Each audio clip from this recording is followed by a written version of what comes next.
Fala aí pessoal, tudo bem com vocês? Sejam bem-vindos a mais um vídeo do canal Peperaio Hard. Eu sou o Lucas Peperaio e hoje eu trago para vocês mais um review, dessa vez placa-mãe Asus ROG Maximus 8 Extreme ROG, que é a mais alta categoria de produtos Asus. E aqui nós estamos com uma placa Z170, uma placa da série 100 e considerada uma das melhores que nós temos para entusiastas, ok?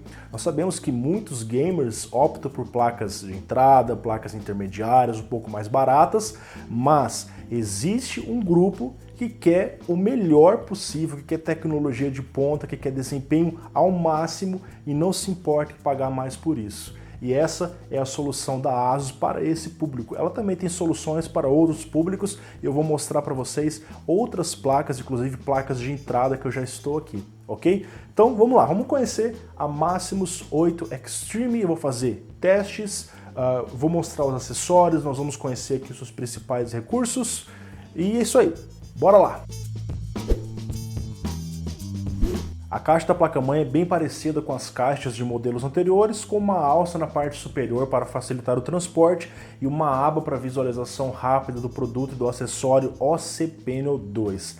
Na face lateral e na face traseira nós podemos ver os principais detalhes e especificações da placa-mãe. Por se tratar de uma placa-mãe de $500 ou aproximadamente R$ 2.800, é esperado uma caixa recheada de acessórios e adesivos. Nós temos aqui o manual do usuário, DVD de instalação, o espelho traseiro que impede cortes na mão, 8 cabos SATA 6 GB, parafuso para M.2, ferramenta para instalação do CPU, antena Wi-Fi Dual Band, placa de extensão de fan, ponte SLI e ponte Crossfire, o Q-Connector para auxílio de fixação dos readers do painel frontal, uma badzinha ROG, 12 rótulos para cabos, 3 adesivos ROG, um aviso de porta ROG e o acessório principal, o OCPNO 2, com seu cabo de conexão, suporte metálico para fixação em baia de 5,25 polegadas e os seus parafusos. Alterando um pouco o que vimos no passado, a Maximus 8 Extreme, assim como outras placas série 100 da Asus,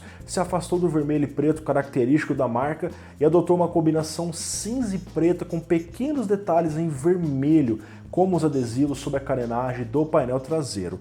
E apesar de conhecidamente estarmos na geração dos LEDs, a Maximus 8 Extreme é discreta perto de outras placas-mãe nessa série, com LEDs apenas por baixo da placa-mãe na área do áudio on-board, conforme já visto em outras placas Z97 e Z170, e LED RGB configurável via software sobre o logo ROG no dissipador do chipset, deixando um aspecto bem interessante no projeto. A placa segue o padrão Extended ATX, sendo um pouco mais larga que as placas ATX convencionais, medindo 30,5 cm por 27,2 cm.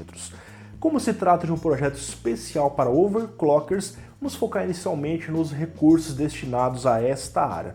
Começando pela área do processador, nós vemos o robusto VRM digital de 12 mais uma fases, que é alimentado duplamente por 2 conectores de energia, um de 4 e outro de 8 pinos ATX 12 volts. O circuito conhecido nesse projeto por Extreme Engine Digi Plus é equipado com 2 controladores PWM para ajustes refinados da tensão do CPU e GPU integrada, MOSFETs Infineon Optimus de até 50 A, indutores em liga microfine com temperaturas de operação 30% menor e capacitores sólidos japoneses 10K com 5 vezes mais tempo de vida útil e 20% mais resistência à temperatura, tudo isso coberto por um robusto dissipador em U, em conjunto com 2 backplates de metal que fornecem refrigeração e reforços adicionais. De fato, é um belo projeto de engenharia pensado nos usuários extremos. O OCPNO 2 é a cereja do bolo. O painel pode ser usado de duas formas, através de um compartimento de 5,25 polegadas que acompanha o produto e pode ser fixado no seu gabinete, permitindo o monitoramento em tempo real da temperatura do processador, multiplicadores, clock e rotação da fan. A segunda forma de uso é externa ao PC, onde você pode fazer configurações e monitoramento mais avançados sem precisar abrir o case ou reiniciar o sistema. No canto superior direito da placa-mãe nós vemos os 4 slots de memória DDR4 com a tecnologia T-Topology, disponibilizando frequências de até 3.733 MHz com todos os slots ocupados. Os módulos podem ser configurados no modo Dual Channel e a placa-mãe suporta até 64 GB de memória. Ao lado temos vários botões e suítes para configurações avançadas.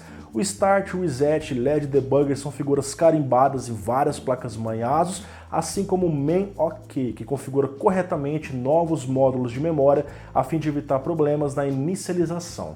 Os diferenciais ficam por conta do LN2 Mod, que é autoexplicativo, e o Slow Mod para forçar o processador a trabalhar em um ritmo mais lento, geralmente útil apenas em depurações ou em sessões de overclock extremo. Temos também 9 pontos de medição para monitoramento preciso e mais 2 botões para iniciar a máquina de forma estável depois de sessões de overclock, o Safe Boot e o Retry Button. Olhando para as opções de armazenamento, a placa conta com 8 portas SATA 3, sendo 6 delas portas nativas do PCH, que é o chipset, na cor cinza, e 2 portas controladas pelo ASMedia 1061 na cor preta. Há também o suporte a 2 SATA Express e a conexão U2 e M.2 de até 32 GB por segundo, com suporte a NVMe Express, ambas alimentadas por 4 pistas PCI Express 3.0 compartilhadas entre si.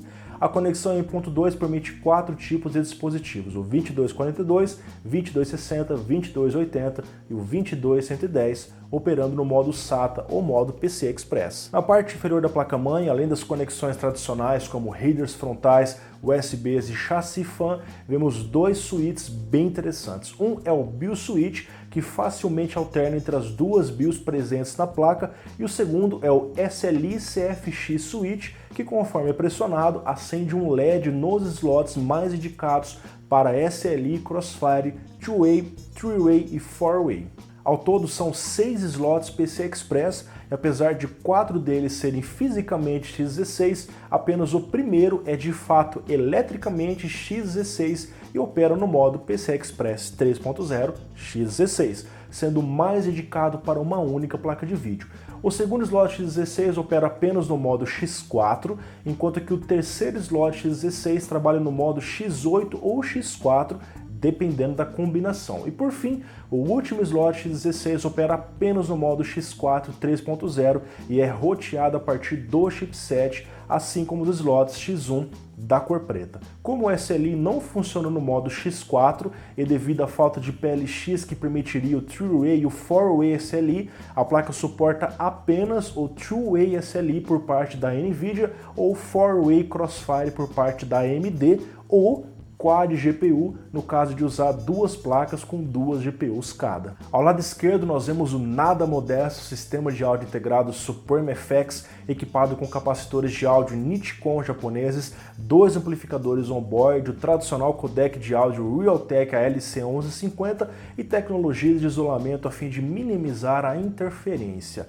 Enfim, no painel traseiro vemos 2 botões, o primeiro para redefinir a BIOS, que é o Clear CMOS, muito útil, e o segundo para BIOS Flashback, útil se uma das BIOS ficaram corrompidas.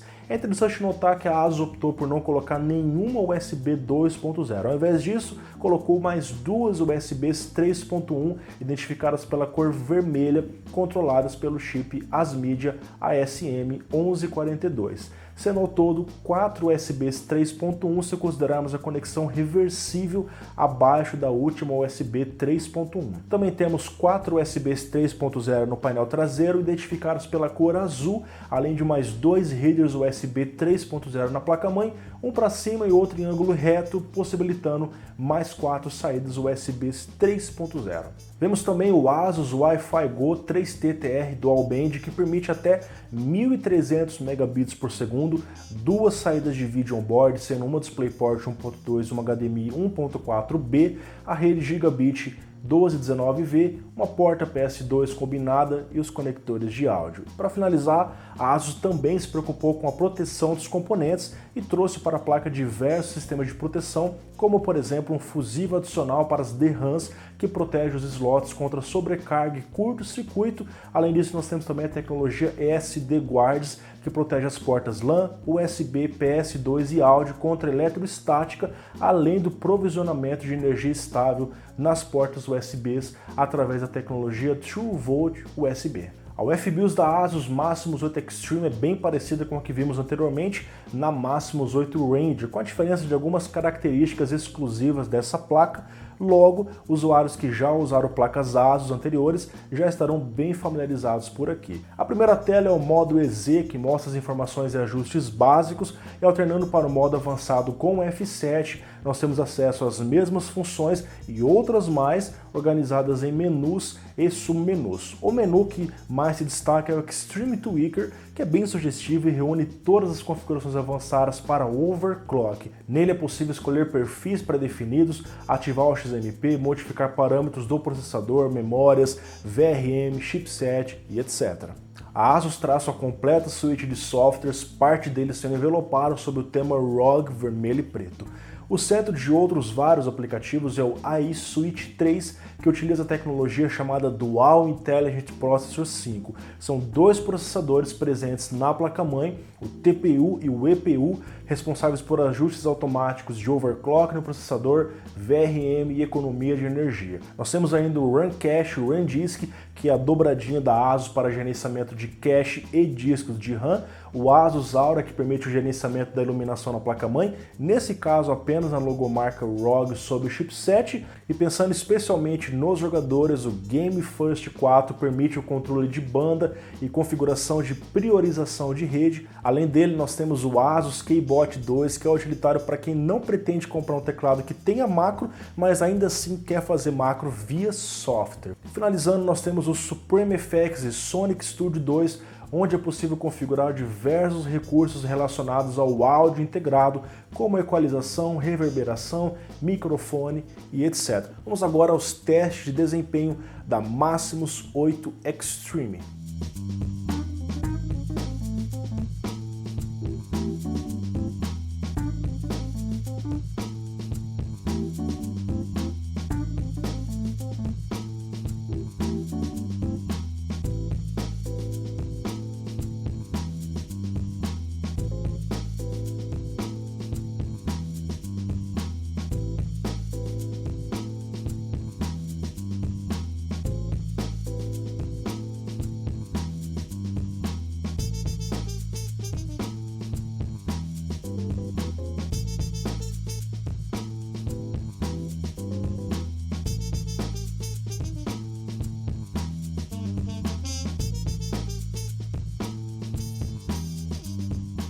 Com certeza essa aqui é a placa-mãe mais robusta que já passou aqui pelo canal Paper Hardware, e ela é voltada especialmente para usuários extremos que vão de fato aproveitar os seus recursos. Isso porque é uma placa-mãe com preço um pouco alto. Lá fora essa placa está custando aproximadamente $500 e aqui no Brasil cerca de R$ 2.800. Chega a custar quase 3 vezes uma Z170 de entrada ou aproximadamente 2 vezes uma X99 mediana. Então, é importante que você, ao optar pela Maximus 8 Extreme, leve isso em consideração. Se você não for usar os recursos que ela oferece, os acessórios, por exemplo, OC Panel 2, Fan Station Card, que são acessórios que acabam engordando um pouco o valor final do produto, você vai estar subutilizando essa placa que foi feita realmente para entregar o máximo de desempenho possível. Os pontos negativos ficam por conta da falta do HDMI 2.0, ao invés disso usar o HDMI 1.4B. Ok, não chega a ser um grande ponto negativo, afinal você teria que usar o vídeo on-board. E como uma placa de nicho, uma placa para entusiastas, muito provavelmente você vai usar uma GPU dedicada e não usar a conexão do vídeo integrado do processador. Um outro ponto negativo: essa placa não permite True-Way 4-Way SLI, ela é limitada apenas em True-Way SLI devido à falta de PLX específicos para essa finalidade, o que é visto na sua concorrente direta em preço versus performance. Aqui no canal, lá no ano passado, eu fiz um review da Maximus 8 Ranger, que é uma placa que leva esse mesmo design, uma placa um pouco parecida com essa, lógico que tem menos recursos, e custa aí aproximadamente a metade do preço dela. Então vou deixar o link na descrição para quem quiser conferir essa outra opção. descrição e logo logo vai ter review da Z170M Plus BR montada aqui no Brasil, que já está aqui no escritório, ok? Então pessoal, é isso, espero que vocês tenham gostado. Eu vou deixar na descrição o link do artigo lá no site com mais imagens, com os testes, os gráficos detalhadinhos para vocês, ok? Dúvidas nos comentários, sugestões, críticas, elogios também, fique à vontade, se inscreva no canal para continuar acompanhando as novidades e um grande abraço para vocês.